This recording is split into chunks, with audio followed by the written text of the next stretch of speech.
All right, I'm Holden Slattery here with Mark Ingram, and we're repicking the 2011 NBA draft. How you doing, Mark? Yes, sir. I'm doing well. I'm doing well. This is a beloved draft of mine, so I'm glad that it's this particular draft, in fact, that we are picking. So I'm looking forward to it. Yeah, 2011, that was a year after we were actually living in the same town in upstate New York. And I was abroad at this time. I was in the Peace Corps in Ukraine. So I was following basketball. I had a lot of Ukrainian friends who liked basketball and we talked about it, but I wasn't really watching games. Didn't watch the draft. I wasn't watching college basketball either. I was just kind of following it online. So I probably just read a little bit about this draft. So what about you? You were stateside. So what do you remember about this draft? Yeah. So now this may differ from what the experts perceived at the time, but going into this draft, I felt like it was a weak class. The top of players in this draft, if you look at the early picks, a lot of these guys were either injured or they were European or they just had limited exposure in college. So these high draft picks were being drafted, it seemed like on potential primarily.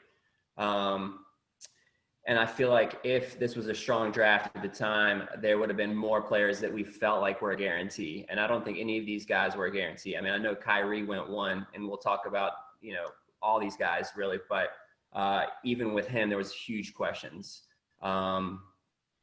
Also with this draft, I've noticed that it was very well represented in terms of European talent. There's a lot of guys who are from the Balkans and a lot of guys who are from the Baltics who are drafted in this and who have performed well from this draft class. And another weird thing I noticed about this is there's a lot of guys who were undrafted who did play at some point in the NBA who are the siblings of other higher profile players. We probably won't mention some of these guys, so I'll mention them real quick here. But undrafted was Justin Holiday, and he's the brother of Drew Holiday and Aaron Holiday, who are also in the NBA. Ben Hansborough played in the NBA and was in this class, and he's the younger brother of Tyler Hansborough, who played for UNC. Zoran Dragic, who is Goran, is his younger brother, and I think it's Darius Bertans, who is the younger brother of Davis Bertans, is also in this draft. Who also went in this. So a lot of NBA siblings. Wow. That's right.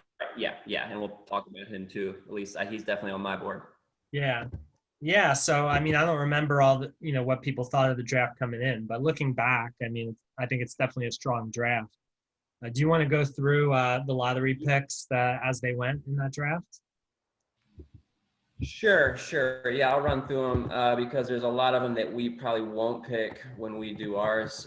So number one was Kyrie. I think we'll talk about him, so I can kind of skip over him right now.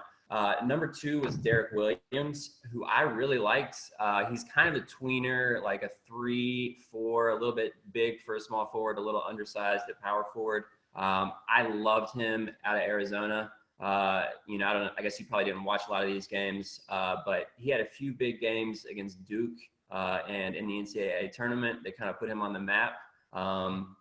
He's just one of these guys who was a very fluid athlete who had a lot of highlights where he's doing like 360 layups and stuff. And I just loved Derek Williams, and he got drafted by Minnesota, who I liked, who I still like as a team. But that's pretty sad.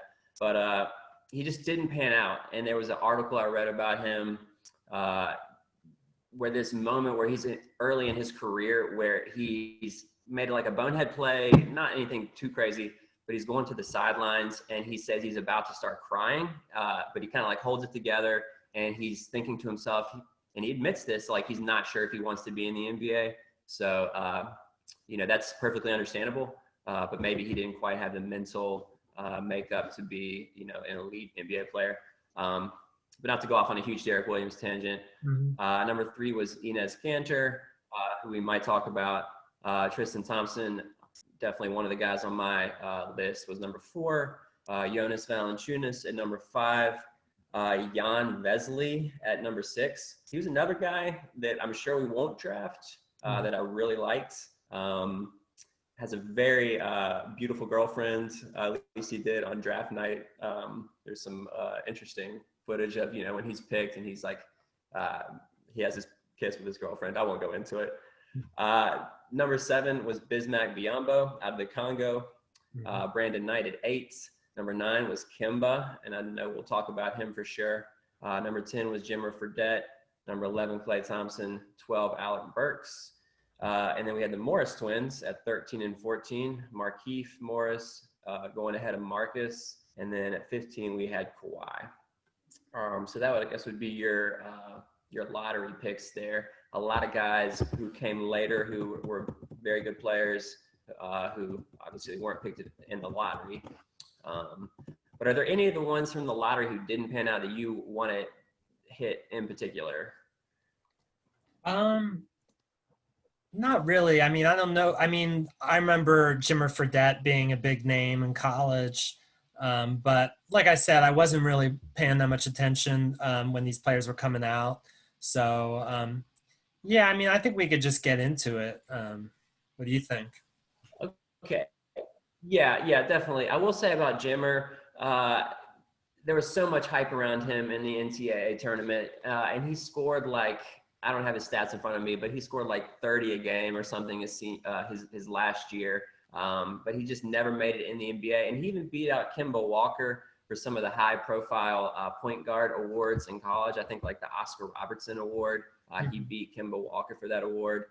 So people really had Jimmer Fredette, valued very highly going into this draft.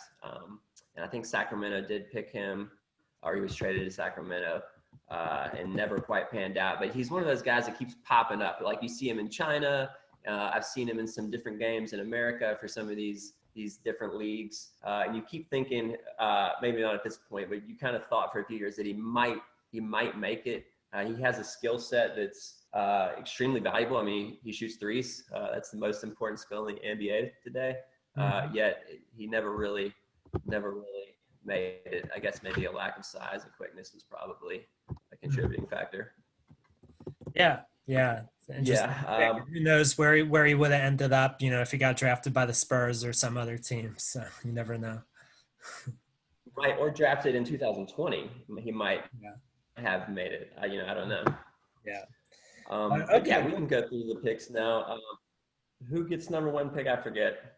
I'm going to give you number 1 pick, and we're only doing 1 through 14, I think. So, because, 16 teams would have been in the playoffs. So that leaves 14 for the lottery and kind of even amount for each of us. Okay. Sounds good. All right. Well, with the number 1 pick, I'm going to have to go. Yeah. Do you need any fanfare here? Anything? Any drum roll?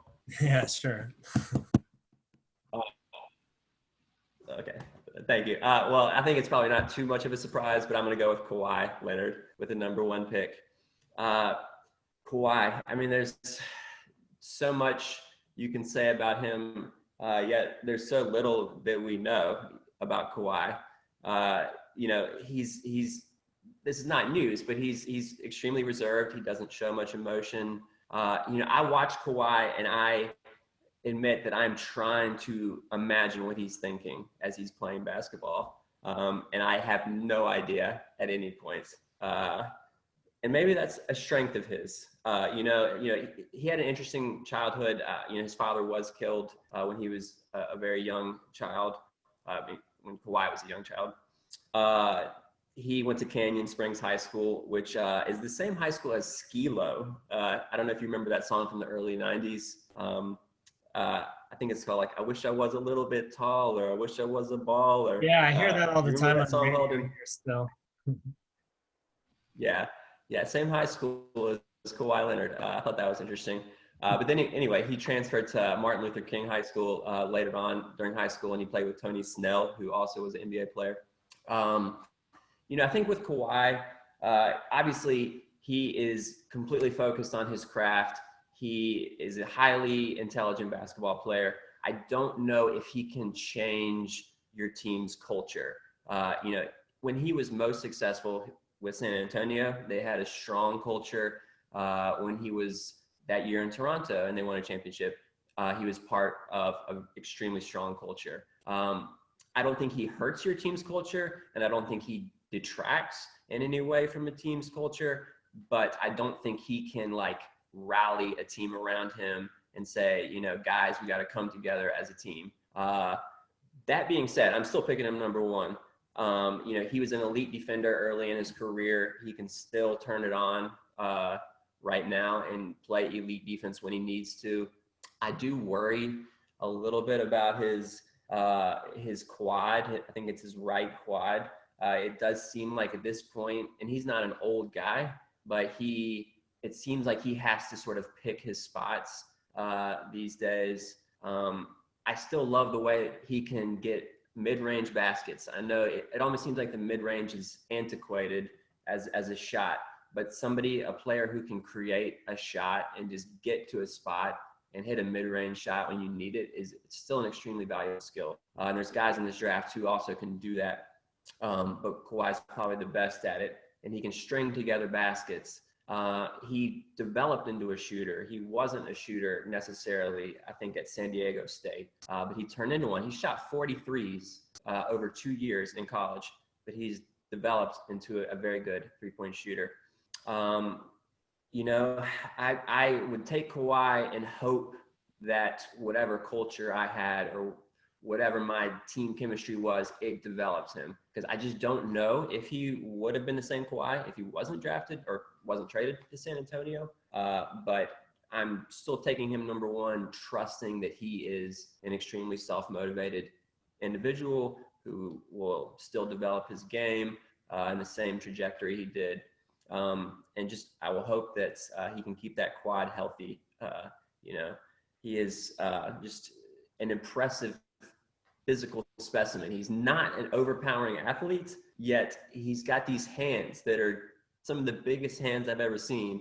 And I'll end my Kawhi thing here, but like the image of Kawhi that's burned into my mind, and he's done this several times during his career, is he gets a steal, he just rips the ball out of somebody's hands, not jogs, you know, he's running as fast as he can. It doesn't even seem like he's running that fast, but he's still just able to like get down the court, and then he will dunk on somebody's face and he'll stiff arm the guy in the middle of the air. And he's done this a million times where you think it would be an offensive foul, yet somehow he's able to just like stick his huge mitt on somebody's face and dunk the ball. And he's done it again and again and again. And he is a Hall of Famer and an NBA champion, and in my opinion, the best player out of this class. Yeah, absolutely. I mean, I think he's definitely a future Hall of Famer. I think depending on what he does and, you know, in terms of upcoming seasons and championships, I think he has a chance to either go down as a top 25 player ever or even as a top 10 player. You know, I think that top 10 status could come if he wins, you know, a couple more championships maybe, and just keeps putting together these monster seasons. So in my opinion, I would say he's already surpassed guys like Scottie Pippen, Tracy McGrady, and Paul Pierce. And he's trying to, you know, get past guys like Kobe, Dwayne Wade, Kevin Durant, Magic Johnson, and Larry Bird. You know, he may not pass any of those guys ever, but he could. And I'll say he'll probably never pass Jordan. But you got to look at that efficiency, 49% field goal percentage over his career, 38% three-point percentage, you know, in addition to all the defense. Are you with me on those things? What do you think? I am with you. You know, I am wanting to like nitpick, like you're saying he's ahead of X, Y, and Z, but he's kind of behind A, B, and C. And I agree with most of those guys. I think we can nitpick about where he stands with Scottie, for example. You know, I think I have Scottie ranked maybe a little bit higher than Kawhi at this stage in their careers. They're very similar players. And, you know, Scottie Pippen, there's been so many Scottie Pippen comparisons with all these guys that have come after him. And usually it's not fair to Scottie. It's kind of a diss to Scottie. But I think Kawhi is one of the players who is the closest incarnation to Scottie Pippen that we have. But I would still give the edge to Scottie. That being said, I think just because of the championships. And the fact that, and it, you know, Kawhi's mental makeup, he's such a strange character. You know, so many players in the NBA are very demonstrative, are very, they emote. And that's what's beautiful about the NBA. Is that the signs of passion that we see exhibited from these guys, and Kawhi is very methodical. And just do you have any insight into his background, what he's like as a person? I don't know. I'm just trying to understand Kawhi in some way. I don't think I have much for you there. I mean, I think he's just all business kind of guy. I mean, he says he's a fun guy, and you know, he's Right. I've got a heard little bit of a sense of fun humor. guy. Like he knows that he's. It's like he knows that he's kind of boring, but he can make jokes about it.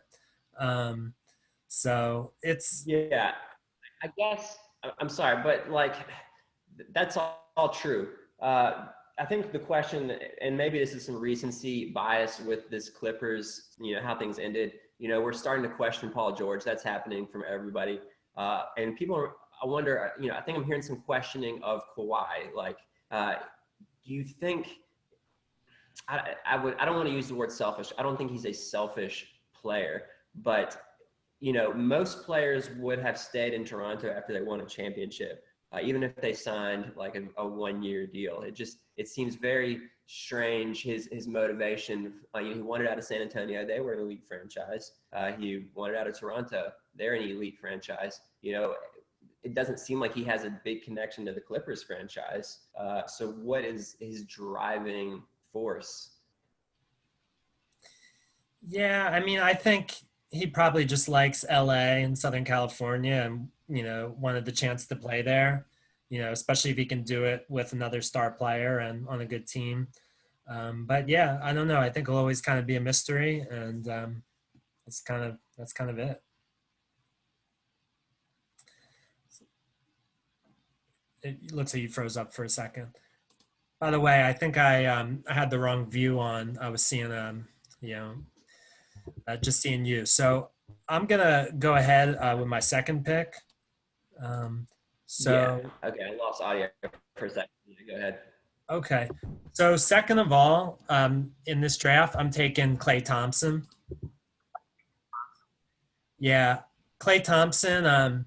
You know, he's not my number one guy who's going to lead my franchise, but I'm still using a second overall pick for him because I know as number two option, he's someone who can play with anyone and help put you over the top, while also guarding the other team's best player, best wing player. So, yeah, I mean, it's not just that he won 3 championships, but I just see him as that guy. If you have someone like, you know, Giannis, James Harden, Luca, or Steph Curry, who he's been with, he's that number two guy that can really put you over the top. He hasn't even always been a number two guy, surprisingly, just because, I mean, somehow the Warriors had Kevin Durant. But I think he's definitely good enough to be that elite number two option.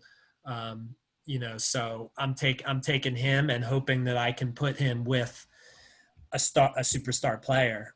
Um, Also, just a chill guy, very funny. I don't know if you ever saw this one interview. He, up in the Bay Area, they were interviewing people on the street about those what do you call scaffolding, like that you see on like buildings going under construction, and he just kind of gave his like really kind of serious but it was really funny just to see him giving that interview on the street about how he kind of evaluates whether he thinks the scaffolding looks safe before walking under it. Yeah, yeah, I remember that. Yeah, Clay, he's one of the most beloved current NBA players, I think. It seems like all fans love Clay, players love Clay. He's an oddball personality a little bit, and he's the ultimate 3-and-D player. I mean, he's it's probably unfair to refer to him as a 3-and-D player, but those are his elite skills. He took that that notion of a guy who can play solid defense against, he can guard 1 through 3. He might even be able to guard some fours. And he's a guy who's an elite, one of the best all-time three-point shooters. And that is a mold, that's an archetype that every team is always trying to fill, is trying to find guys like Klay Thompson. So I understand him, that, your pick at number 2 with Klay. I don't know if I would have gone with him there, but, at the same time, I'm sad that I don't get to pick him for my team. Klay Thompson, he's durable until recently, and hopefully he'll be able to come back from this injury. He's a guy who plays in 70 some odd games a year, 80 some odd games a year, deep playoff runs, obviously, with the Warriors. He's somebody who doesn't need the ball all the time. He's not going to disrupt the team's chemistry. Klay Thompson, this is off topic. I did find it interesting, though, that he actually knew Kevin Love when they were both children. And it's just, he's kind of NBA royalty in a sense. His dad played for the Lakers and won championships. Him and Michael Thompson, his father, that's one of the few father-son duos that won a championship in the NBA or won championships with separate teams. I don't think there's any father and son that have won a championship together, but I thought that was interesting. I don't know what you can even criticize Klay Thompson for. Maybe you wish maybe that he could maybe create his shot a little bit more, but at the same time, he does exactly what he needs to do for that team. So I understand that at the number 2 spot. All right. So who do you got number 3?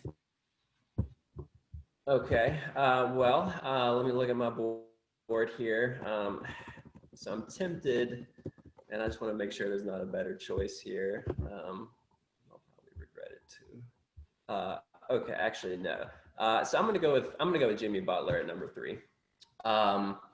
Jimmy Butler is a lunch pail player, to use a cliche. He does a little bit of everything, and that's another cliche, but it's true. He's not elite in any one area, I would say, aside from maybe drawing fouls, which is a great skill to have. But he does everything competently. And drawing fouls is an elite skill. If you can get to the free throw line 7, 8, 9, 10 times a game, that is easy points. That's how James Harden leads the league in scoring. Jimmy Butler isn't James Harden, but that is an elite skill to have. He can be the emotional barometer of a team, for better or for worse. So if I have a good culture, I know that I can put Jimmy Butler in there. He will buy in. If he believes everybody else wants to win as much as he does, you will have a very good team. We saw in Minnesota where he forced his way out. He was successful in Philadelphia, but maybe didn't quite jive with that roster.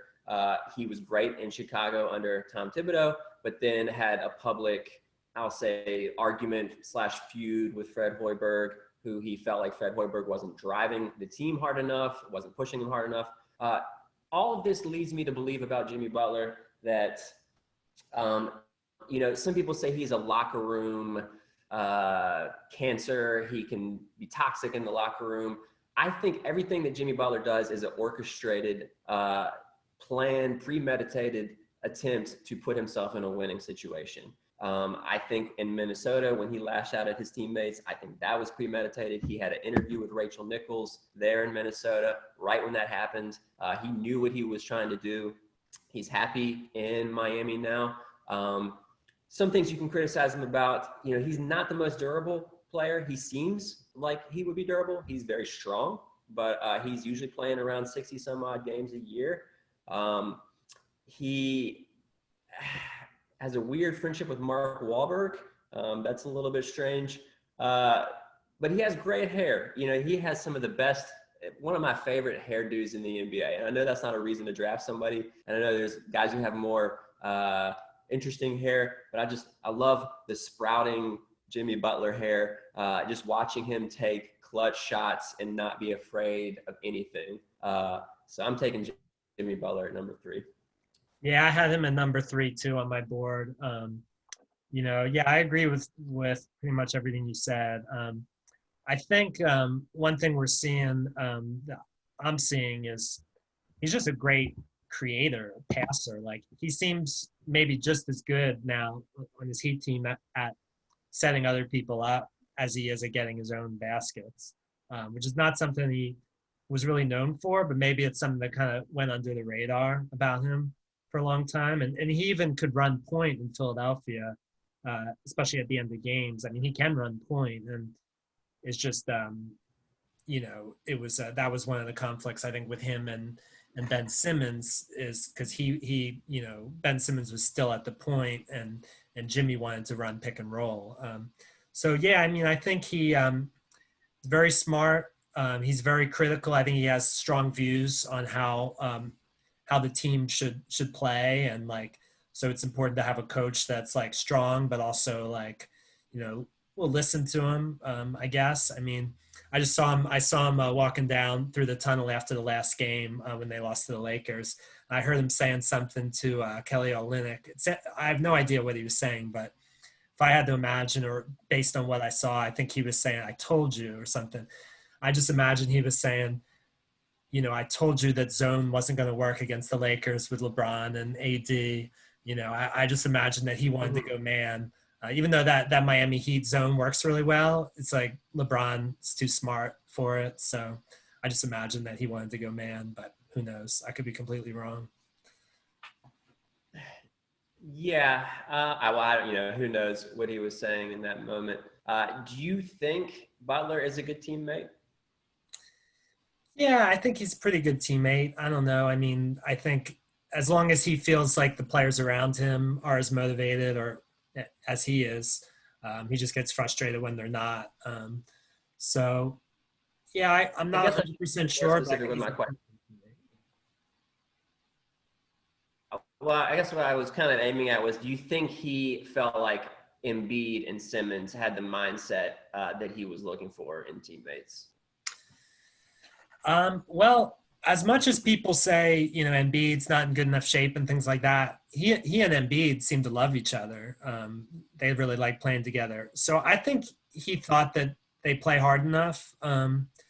He would, maybe, having another off season, that he didn't have with Embiid, maybe he would have helped him, try and motivate him to get in better shape. But I think with Ben Simmons, it was just more of a clash of styles. He likes running pick and roll, and Ben Simmons is a different kind of point guard, different kind of creator. Yeah. Not to go off on a tangent, but it seems like the list of players that Ben Simmons can't really coexist with, it's, as we imagine it, it's sort of as a growing list. Mm-hmm. Yeah. I don't know what that says about Ben Simmons, but that's maybe another conversation. Yeah, I think that's for another day. I would just say, through his grit and toughness, like the player he's built himself to be, I think he's the kind of player where if he gets a championship and puts together some more strong seasons, he could rank near guys like Paul Pierce and Ray Allen, who are good for a long time and got one ring. I don't know if people would think of him. Talking about Butler? Yeah, I don't know if people would think of him as good as Paul Pierce, but I'm saying with one ring, what do you think? Yeah, I think that's fair. There's a lot of guys who are in that sort of that tier who have that one ring. Your Dirk Nowitzki types, Paul Pierce, Jimmy Butler could join that group. I agree with that assessment. I think it seems like people have sort of put behind them the clashes that he's had with other teammates in the past. He's not, I will say, he's not somebody who at this point in his career can bring it night in and night out, or even most nights, I would say. He's not, he's going to have these nights where he scores 14 points and he doesn't make a huge offensive impact. You mentioned the facilitating, that is a big thing, but he doesn't get the same type of flack that some other guys get who are top tier players. If they were to come up with these playoff, games where they have 12, 13, 14 points, at least from what I've seen. So that being said, yes, he's at the point now where it could go a lot of different directions. If he gets one championship, we're gonna place him on a level that's maybe, deserve it or undeserve it, it's a high level. If he doesn't win a championship, we might look back and not have him ranked as highly, and perhaps the truth is somewhere in the middle there. I don't know if he's quite on the same tier as Paul Pierce. I feel like Pierce was a better shooter, but that's something we could debate. And definitely not Dirk. I don't think he could ever be thought of like Dirk. People will think we're crazy listening, anyone watching this. I mean, to even mention him with those players, but what can you say? Yeah, he's pretty good. It's really crazy until they win championships, and then we're like, oh yeah, we knew it all along. This guy was great. We didn't really. We were just knew they were good. We were waiting to see if they could win a championship. Yeah. All right. So number 4, I'm taking Kemba Walker. I think he's just a really good point guard and scorer. People like playing with him. He's just getting used to the playoffs. He's been kind of, wasting away in Charlotte, where he didn't make the playoffs much or have a high seed. So I think he's a top 10 point guard right now, easily. His numbers are really close to Kyrie's, Kyrie Irving. I mean, it's eerie kind of how similar their numbers are. They've got the exact same number of steals and blocks per game down to the decimal, and the rebounds, 3.8 versus 3.7. So obviously Kyrie's the better scorer, but Kyrie brings a whole other set of issues, in terms of, how he is as a teammate, what he's done in different situations, kind of things you have to deal with him. That's never been an issue with Kemba. So that's why I'm taking Kemba. Yeah. I think that's a logical choice. I think we can make an argument for Kyrie at this spot. But in terms of Kemba specifically, you have to love the ball handling. He's an elite ball handler, one of the best in the league. He, like you mentioned, he can score. He can score in a lot of different ways. I worry about how he will age as a player. He's 29 right now, I believe. He's seemed pretty banged up in the playoffs. He seemed kind of banged up this whole last season. Previously to that, he was very durable, largely kind of playing meaningless seasons in Charlotte. But I just worry somebody his size who's going into their 30s. I don't know what that's going to look like. I agree about the teammate aspects. He is a beloved teammate. He is just a joy. It seems to be around. So I don't disagree with the pick. He doesn't thrill me. I would probably go with Kyrie, but we can talk about that, I guess, here when that comes up. Yeah. Well, let's go for it. Let's keep going. Real quick, Holden. This might be. I don't know. Did we see the highlight where he was with Connecticut, Kemba, and he had the step back jump shot against? I think it was Pittsburgh, where he. You remember what I'm talking about? It was in the Big East tournament where he kind of went down into the foul line territory and then hit a little step back jump shot, and the center who was guarding him, bless his heart, was like pretty much just like faked out of his sneakers and almost fell down. It rings a bell. I think I've seen that highlight before, but I don't know if we were watching it at the time. Okay. We might have seen, this was probably in 2009 or maybe 2010, but I just remember that, especially with you being a Pittsburgh alum there. Yeah. I don't know if that resonated with you at all. Yeah. Okay. What I remember way more clearly is Pitt in our best year losing to Villanova.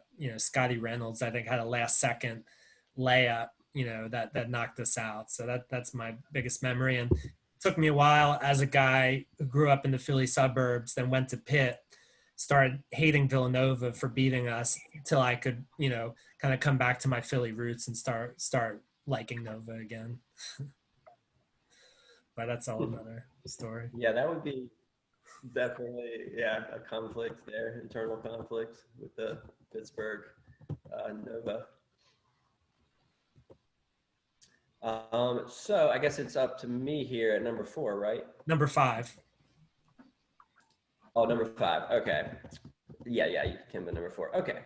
So I will take I want to check really quick. Okay, I'm going to go with Kyrie Irving here. It may be a reach, but he, Kyrie, he is a very strange character.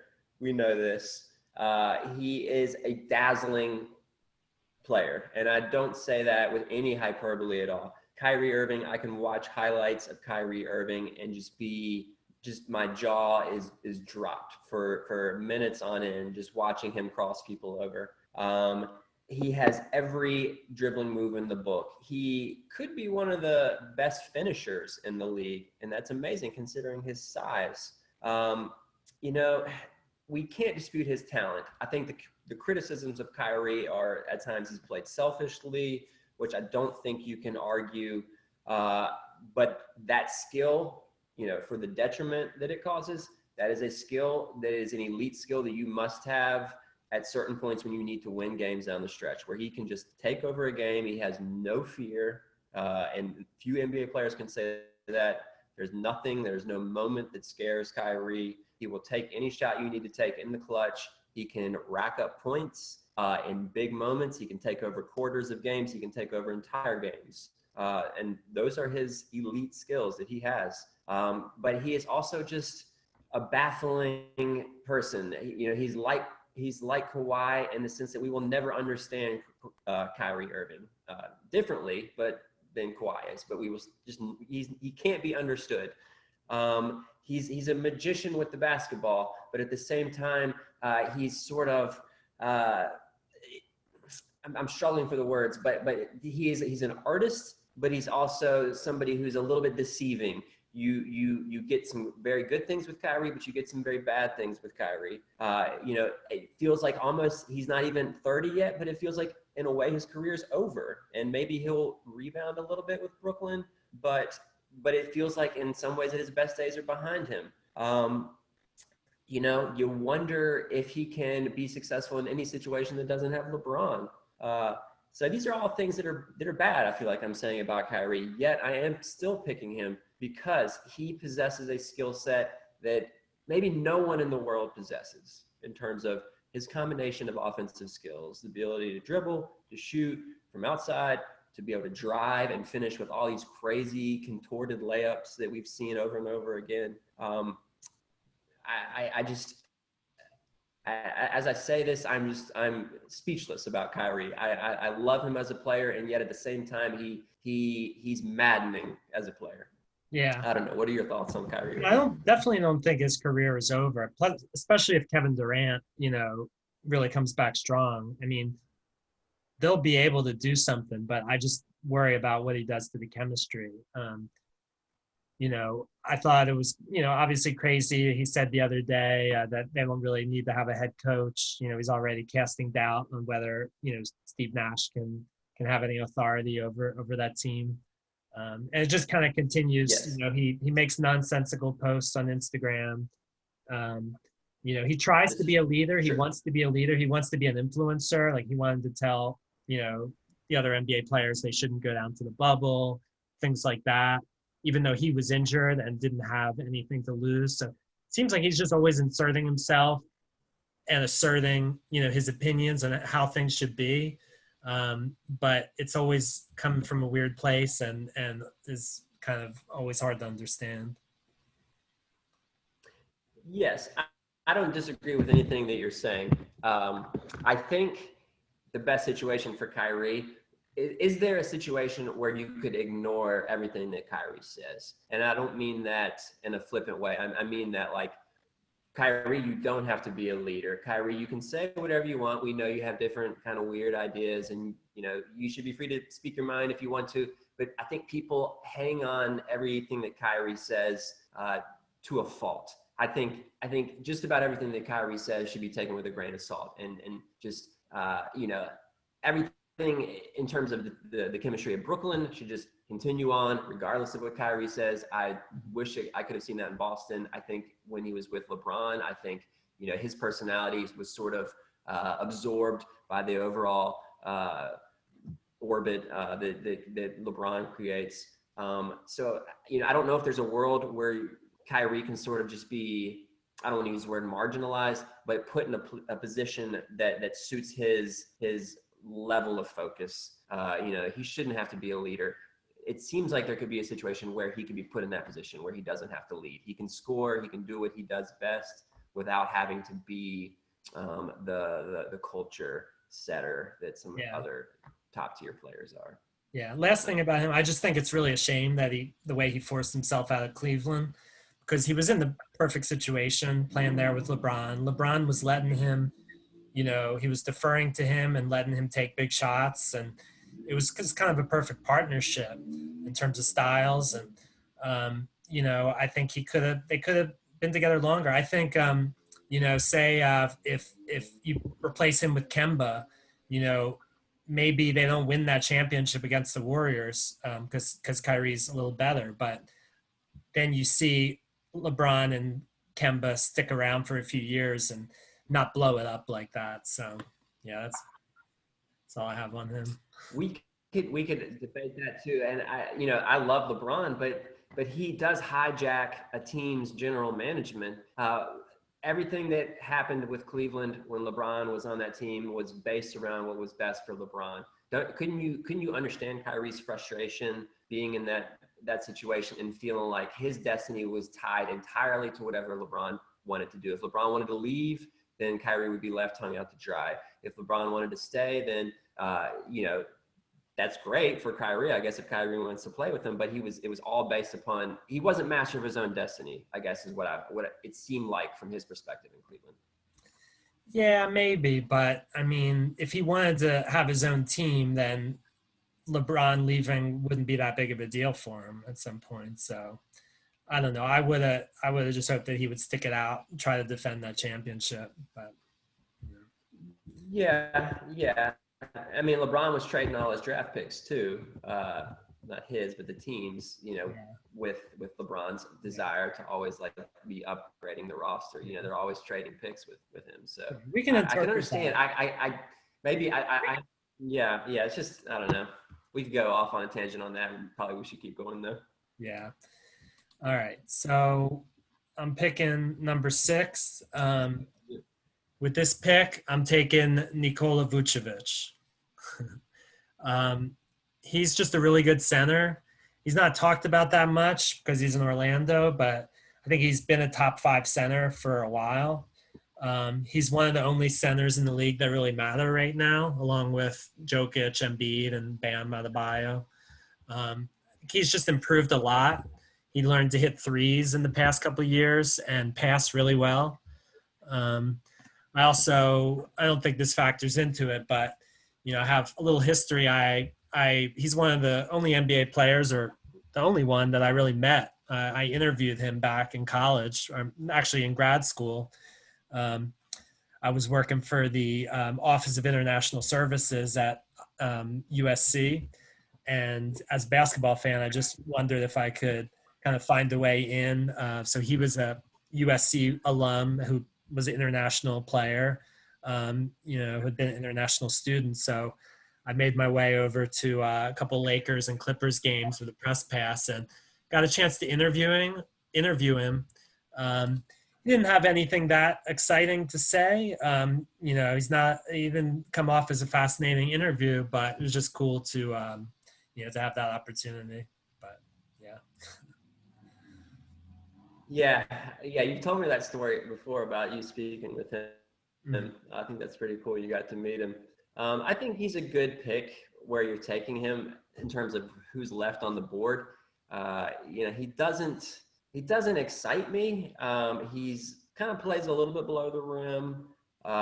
He is not somebody who has great lateral quickness, who's going to be able to defend on the perimeter. That being said, he is an elite offensive player. He has great hands, soft touch, all these little hook shots. Like you mentioned, he's stretched his range out to the three-point line the last couple of years. I think we disregard Vooch a little bit. We don't give him the credit he deserves, and I don't know if that's because we devalue the center position. I know we do devalue that position, but there's certain limitations, it seems like, with him. He embodies a certain competency. He's very good. He is competent. He is capable, just like Orlando is a capable franchise, but nothing about it excites you or gives you great optimism. And that's how I feel about Vucevic. You know, if he was on the Spurs, we might think of him as an elite player, and he could be the same identical player. But in Orlando, it just feels sort of like year in and year out. He can get 20 and 10, but what does it really matter? You know, maybe he's destined to be like maybe a third or fourth option, and maybe that would be a better situation for him. But I don't disagree with the pick. He just doesn't excite me, you know. And he was one of the top centers in this draft coming into the draft. And I think that shows you how weak we thought of this draft at the time. You know, considering the fact he's the best center, and it just, I don't know. It's not a star that I would hitch my wagon to. Yeah, but I mean, coming 16th overall, I think he's definitely, you know, definitely outlived expectations. I know my Sixers had him, and we traded him, you know, as in part of the Andrew Bynum deal. And it became clear pretty quickly that he was better than Andrew Bynum, and we didn't just give up him; we gave up other players too. So that was a big mistake. Yeah. Right. I do remember seeing where he got drafted by Philadelphia, and I guess when you guys got Bynum was pretty banged up at that point in his career, if I recall. Yeah. Anyway, who do you got next? We number 7 now. Okay. All right. So number seven. I'm tempted. Let me see. There's people I have more notes on, but I think I'm going to draft kind of in the modern NBA, and I'm going to mispronounce his name, Bojan Bogdanovic, out of the Croatia, or I guess maybe he was born in Bosnia Herzegovina. So he's one of these guys, you know, I might be reaching a little bit here, but I think he fits in the modern NBA perfectly. He was injured in the playoffs. If he had been healthy with the Jazz, they could have hopefully made a deeper run. He's a guy who can score from all over the place, 39% career, 3-point shooter. One of these guys who came over, or who was drafted in 2011, but played in like the Turkish league and played in the Croatian leagues. I don't think he came to the NBA until, you know, a few years into it. And I know I'm maybe getting in the weeds here with like draft strategy, but when I'm thinking like, if I'm going to draft a player, I got to wait 4 or 5 years. So they're in their mid to late 20s before they come to the NBA. That might give me a little bit of pause. That being said, he is a prototypical kind of scorer in today's NBA. He can contribute in all sorts of different ways. So I am taking him at number, whatever pick we're on, 6 or 7. I think 7. Number 7. 6. Number 7. Yeah, I had him at number 7 too on my board. So I think that's a good pick, especially with that 3-point shooting ability, shot creation. All right, so number 8, I'm going to pick a current Sixer, Tobias Harris. I'm not a big fan of his game on the Sixers. He's really overpaid. I think that's well understood now. And he's overpaid because of his height and scoring ability. People started to think that he could be like, you know, maybe a poor man's Kevin Durant or Carmelo Anthony in this prime type player. But I think, you know, he had a really good year on the Clippers, but I think what we're seeing is he's a few rungs below that. He's a guy I would put closer, you know, to like a Jalen Rose or Glenn Robinson back from, you know, days of old. You know, just bucket getters, guys who get you a bucket and don't play great on defense. But I'd actually take Jalen Rose or Glenn Robinson, you know, over Tobias Harris any day, because I think they're way craftier shot makers. So I think if Tobias was making 15 to 18 million a year, that's kind of perfect what he can do for you, you know, as your third option. So yeah, if you have 2 stars and you have Tobias, you don't have a big 3. You have something close to a big 3, and you know, but he's paid like a number 1 or number 2 option. Yeah, I totally agree. It's not about the skill set so much as the contract with Tobias. He is overpaid, as you mentioned. He doesn't excite me, but he is a very good player to have on your team. Like you mentioned, he can score. He has an NBA skill set. He can handle the ball. He can shoot. He knows where to be. He works hard. But there's just nothing he does that is elite. In the same sense that Jimmy Butler is not elite in any one area, but Jimmy Butler has more of a dominant, no holds barred kind of personality. Tobias is a little bit more passive. You know, he shoots 36% for his career from three, but it just seems like, at least on the Sixers team, when he is the best three-point shooter on the floor, it's not a good situation for him to be in or for anybody else to be in, really. So I think if he was a fourth or fifth option and he had that lower contract, like you mentioned, then he would be extremely valuable. But he sort of is destined to disappoint when you're getting paid this much money and you're scoring like, I don't know, 17 or 18 a game, and you're not really in the playoffs. So Yeah. yeah, he's like a rich man's Jeff Green in my. Yeah. Yeah. I think just comparing him with Jimmy Butler, the two things you love on offense most about Jimmy Butler is, one, he's great at getting to the line, and two, he's clutch. Jimmy Butler hits shots at a higher percentage in big moments than in non-meaningful moments. Whereas Tobias Harris is the opposite. He doesn't get to the line much, and the bigger the moment, seems like the smaller percentage you're going to get out of him.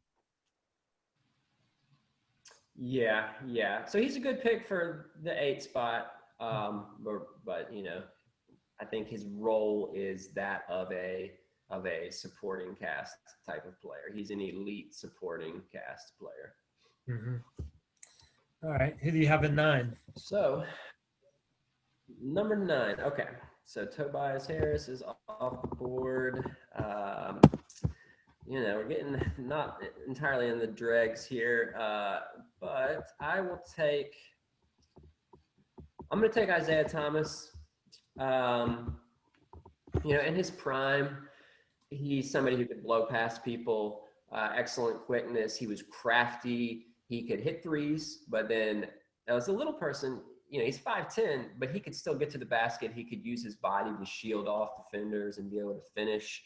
Out of Washington, I love the whole Washington Huskies basketball program. There's been so many NBA players that have come out of that college. But specifically with Isaiah, in his heyday, he could get to the line a lot. And that is, as we mentioned, a great skill to have. That year in Boston, he averaged 28 points a game. I still don't know how he scored that many points a game that year. I know he was the focal point of the offense.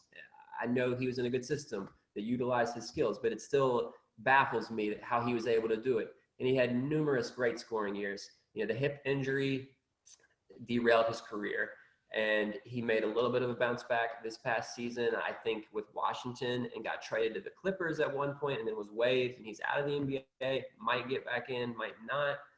But he had several good years in the NBA.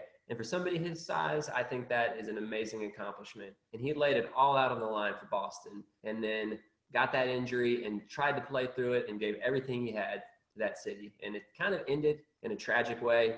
Tragic, maybe a little too strong, but the hip injury and just the way things ended with his career, it is kind of sad. But I still think he is somebody who way outperformed expectations. He's the last pick in the draft. So what can you say? Yeah, it was kind of a shame to see him leave that Boston team, and then he was replaced by Kyrie, who didn't work out. So, I don't know if he's a championship type player. Maybe if you have like a super team and he's just like another piece, or maybe like your third option. But as like a number one option, like he was in Boston, I think he's a kind of player who can make all-star teams, keep your team exciting.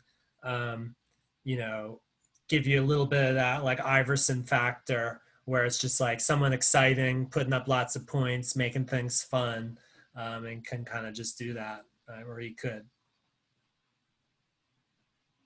Yeah. I hope he can get back into the league in some way, but it's probably going to be more as a 3-point shooter at this point. Mm-hmm. Yeah. So I guess you're up next there, aren't you? Number 9? Yep. So number 10, I'm taking Davis Bertans. He hasn't been in the NBA a very long time because he stayed in Europe for several years after he was drafted in 2011. He's only played a few seasons at this point. I think he just finished his fourth season. But yeah, people are talking about him as someone they'd love to have on their team because he's just an elite 3-point shooter. So one of the best 3-point shooters in the league. I'll definitely take that. I don't know that much about him. I haven't really watched him play that much. I've just seen a few games and a bunch of highlights hitting a bunch of threes. Yeah, that's what he does. I don't know a lot about him either. I think it's a smart pick. He was the other guy I was thinking about when I was thinking of those guys who took a few years to get over here from Europe to the NBA.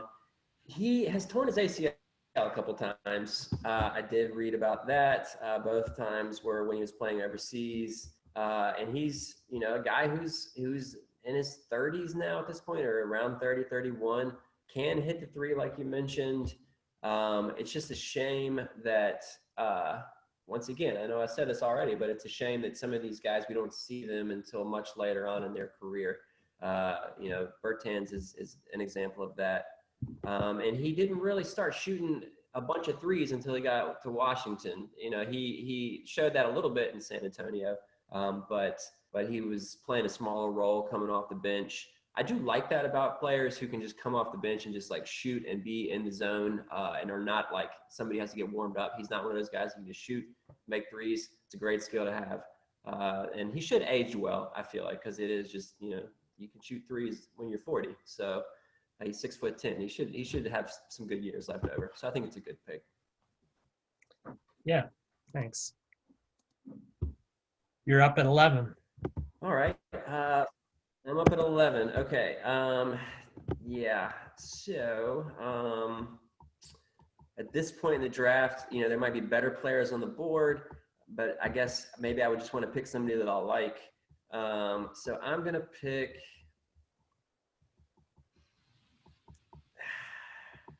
This is not a good pick, I wouldn't say, but I'm going to pick Kenneth Faried. There's other guys who are better. I'm sure you wouldn't have picked him and he would still be on the board at the end of this. But I just loved Kenneth Faried for when he was just running down the court, catching alley-oops. He was the manimal, and that was a nickname that fit him very well, in my opinion. I loved him coming off the bench in Denver. He could get double-doubles. He could get rebounds. He kind of is like a poor man's Montrezl Harrell. He's undersized, not a great defender, and his skill set, as you age and maybe lose a step, his skill set probably didn't age well for the modern NBA. But I love players who just play with that raw energy. So that's why I'm going with Kenneth Faried.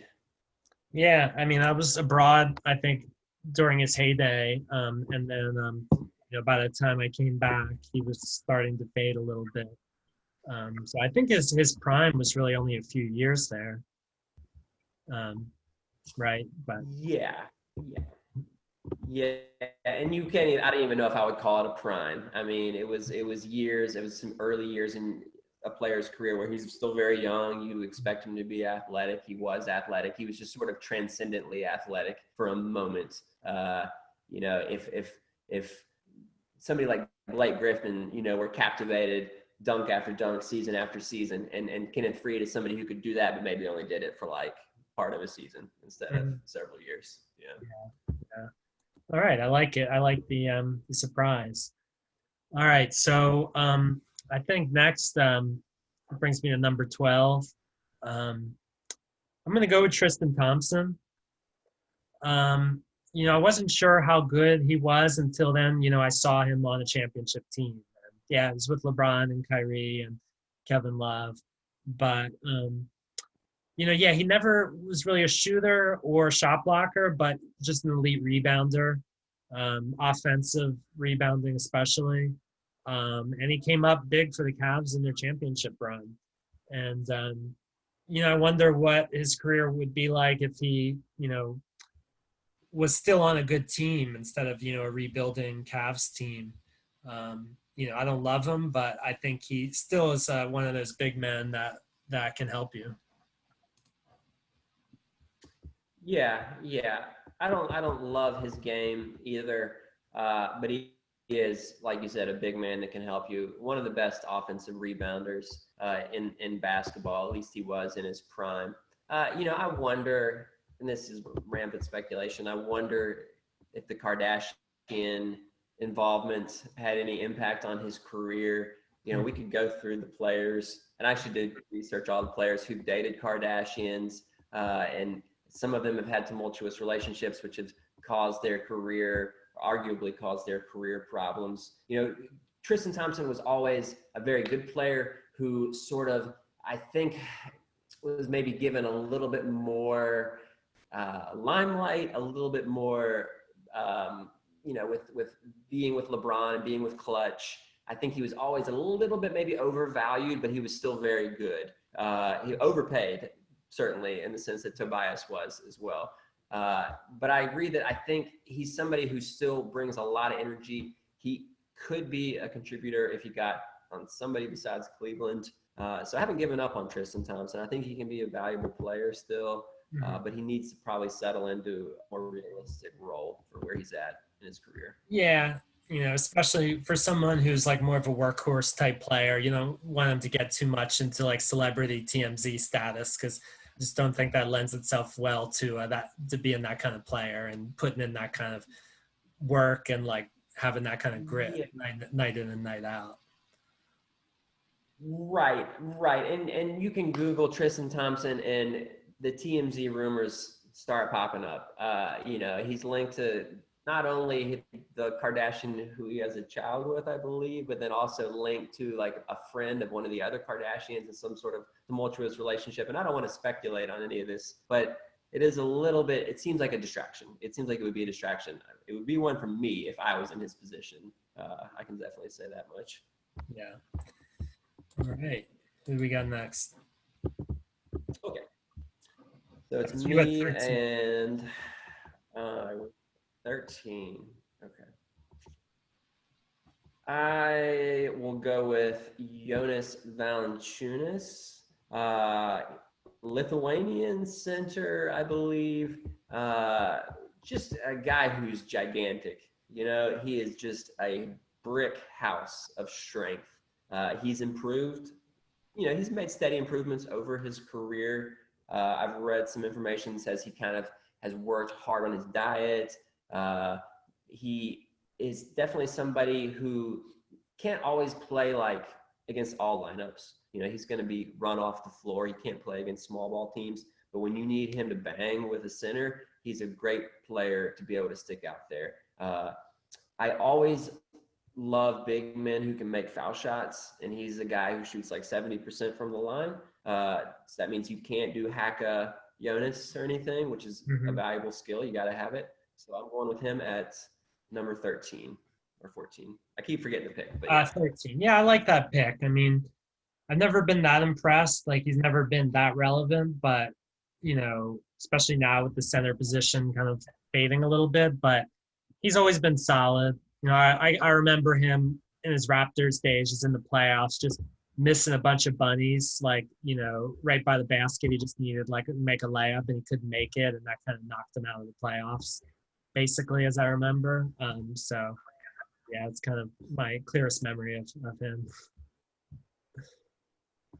Yeah. And I will say that I was disappointed for Memphis when Memphis traded Marc Gasol for Valanciunas. I thought like, oh man, that doesn't make sense for Memphis. But it seems like he found a niche there. It seemed like he was a little bit maybe expected to do a little bit too much in Toronto.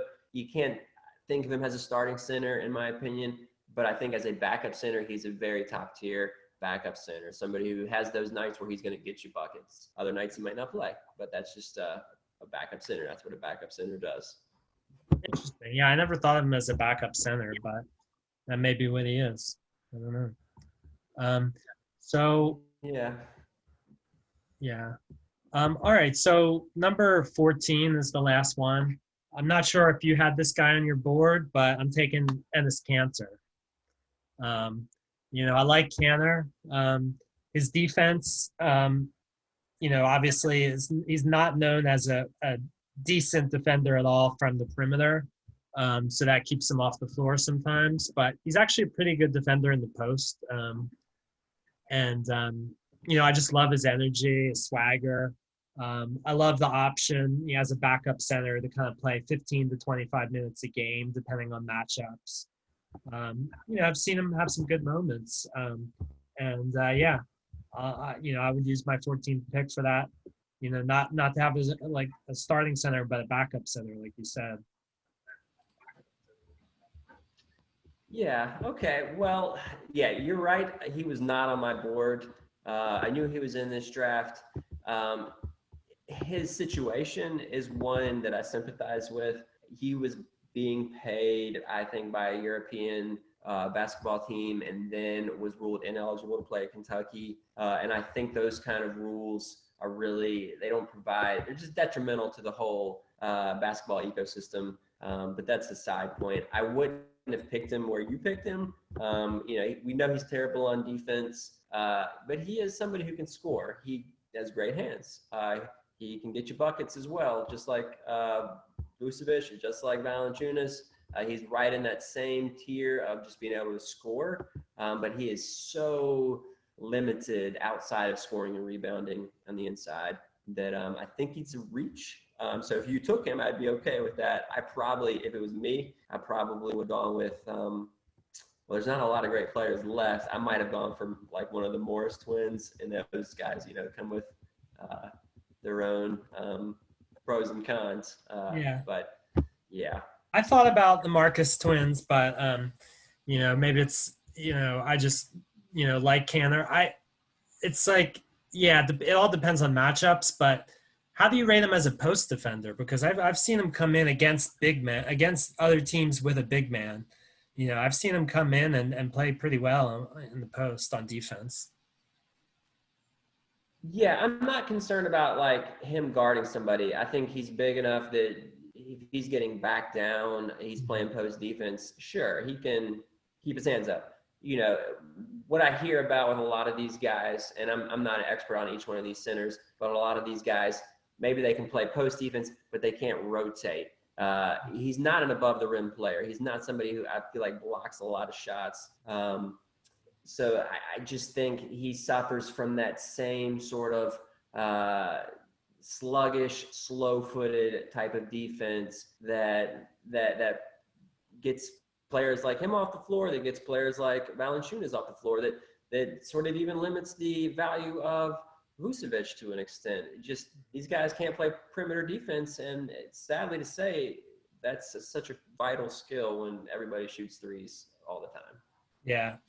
Definitely. I mean, I think next, on the board, I mean, guys who we don't have, some notable guys would be the Marcus twins, Marcus Morris, Markieff Morris. I wasn't even sure who was better. I think Marcus Morris has developed into the better Morris twin.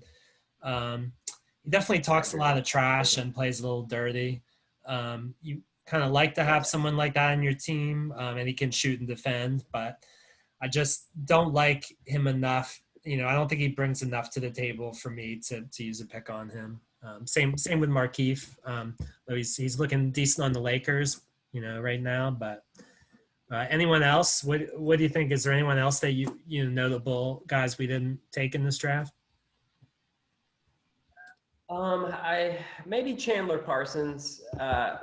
He was injured for most of his career. He only had a few good years early on, but he was a guy who I remember being very versatile when he first came into the league. He could shoot, he could pass, he could do a little ball handling. So he had a lot of promise. He was with those Houston teams, some of those early Houston teams. They were kind of fun. Obviously, knowing that how things turned out for him, he's not somebody you'd want to take a chance on at this point. But early on, he was a talent who I think I would have, maybe a couple years into the league, I might have valued Parsons over somebody like Cantor. I might have valued him over Valanciunas. I might have had him a lot higher on this board if it weren't for the injuries. Right. Yeah, for sure. Brandon Knight, we also didn't mention. I mean, he's always someone who put up some pretty good numbers, but it's never really been on a relevant team. I feel like, but a lot of people may take him over some of these guys like Canner and the Morris twins. And then you got, also Shumpert. Brandon Knight. Do you think Brandon Knight was at all hurt by being on the rear end of like some of these highlights? Because he was shaken pretty hard by the Kyrie crossover, which was just an all-star game, but that was a huge highlight. That's like a legendary highlight. And then he was dunked on really, really hard by DeAndre Jordan in a very violent dunk. Do you think there's any credence to these being part of these iconic highlights that can hurt somebody? Or am I overthinking this? It could be, but I just haven't watched him enough. Like, I just don't, I haven't watched him closely enough to know if he deteriorated or if he's just been someone that has just been solid, but, never played on a really relevant team. Yeah, could be. Could be a little bit of both. Injuries, too. Yeah. But, yeah, I mean, there's some other interesting guys. I would say one other would be another current Sixer, Alec Burks. I thought about taking him towards the end, but I just don't think he's really shown enough. Norris Cole, had some, it's easy to be relevant when you're playing with LeBron. As we're seeing so many of these guys from this draft class, had the pleasure of playing with LeBron and kind of helped out a bunch of them. So. Yeah, I liked him. I like Burks' ability to drive. I just like any player who can drive to the basket. Couldn't really shoot. There's some other good players in here. Sheldon Mack, not a big time player, but he hung around for a few years in the NBA. He's part of that Butler team that had Brad Stevens as the coach and had Gordon Hayward on the team. I think they were all part of that Butler run. I liked Nikola Vuchevich. I thought maybe he would last a little bit longer, but I think he kind of just wanted to go play in Europe, preferred that. He probably could have made an NBA roster this past year. He can shoot threes. At least he's perceived as somebody who can shoot threes. Yeah. I don't know what you think about any of those guys. I remember Marshawn Brooks. I won't go into a lot of these guys, but one other one that stuck out to me was Marshawn Brooks. I liked him in the draft. He was drafted maybe in the 20s. But he was one of these guys, one of the many, many players who's had a Kobe comparison. And obviously he does not deserve that comparison. But out of Providence, he was compared as having sort of some of those moves, some of that same style of play as Kobe. And it's just like, seems like a comparison that everyone is destined to not live up to. Yeah. Well, it's an interesting draft. Definitely pretty strong, but these guys that we had, they went all over the draft, Jimmy Butler, 30th overall. So it was just one of those kind of drafts that, like many, I mean, the best players are kind of spread out, and some of these guys took a while to develop into the kind of players they were, especially, Kawhi. So it'll be interesting to see where these guys, some of those guys end up all time. Especially a guy like Kawhi. Yeah, it'll be interesting to see how these guys age as they go through their 30s. They're all kind of in their early 30s at this point, give or take. So it'll be fun to see where they are at 4 or 5 years from now. I think we could speculate. I think Clay will still be relevant as a player just because of his skill set. Some of these guys you could debate upon, but I just feel very confident that Clay is going to be somebody who's going to be doing his thing for many years to come. Definitely. All right, Mark. Well, thanks for repicking this draft with me. It was fun. Yeah, enjoyed it, Holden. It was a pleasure. Maybe we can do it again sometime for a different sporting event of some way or another. Yeah, sounds great, man. All right. I'll talk to you later. Take care. All right.